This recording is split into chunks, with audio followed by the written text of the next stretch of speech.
Today we're going to cover the General tab of the Drywall Partition condition. Starting in the upper left, you have your condition description.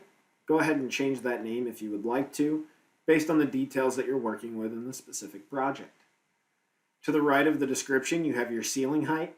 In most cases, this is used as an information-only tab.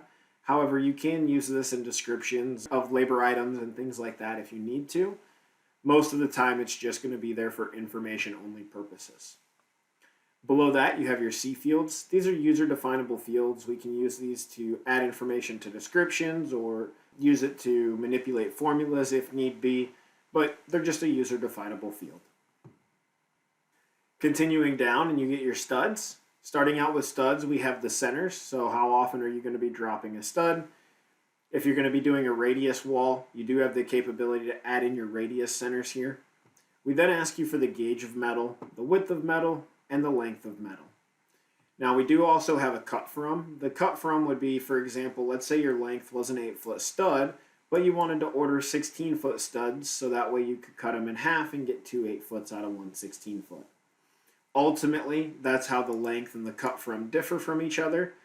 So realistically, fill that out however you would like to see that material coming in.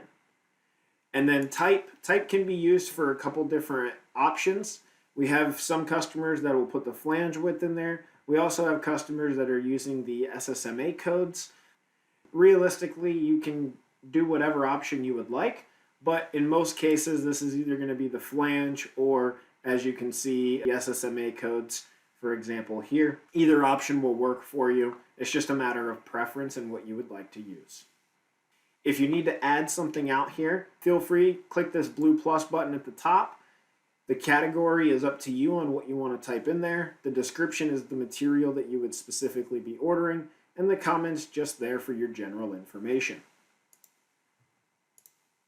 Moving forward, we move on to track A and track B.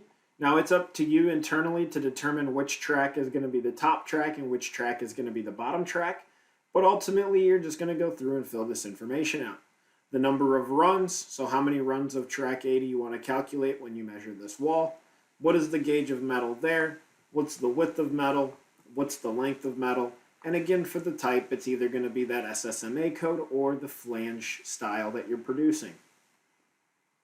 Track B is the same thing as track A. Again, it's just a matter of determining which one is going to be your bottom track and which one is going to be your top track.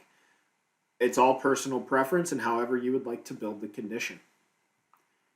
Moving to the right, you now get into board A and board B. So this would be the outermost layer of the partition that you're working with. So this would be the finishing surface. Here in this case, you have your board height. We're saying that the board height is going to 16 feet tall because that's how tall the structure is based on our stud information. We're saying that we're producing one layer of board. That board is 5/8 of an inch thick. We're using a 4x12 for our bottoms, and that is a fire code board. Continue down and you get top board information. So here, this use above tops, this is for labor. It's saying that on this wall from 10 feet to 16 feet, we're going to give you a new labor line for you to calculate a different production rate. Also, it's allowing you to customize the board that your team is going to be hanging in that top out labor. In this case, it's a 4x12. We would want to change it to be something more like 4x8 or 4x10 in most cases. However, if you want to leave it 4x12, it's up to you. Continue down and now you're getting the specific type of board for that top out.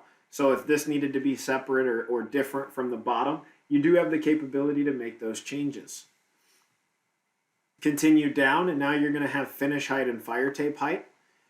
Realistically, if your finish height is how much are you going to be finishing up on that wall, fire tape is how much are you just going to be fire taping the wall.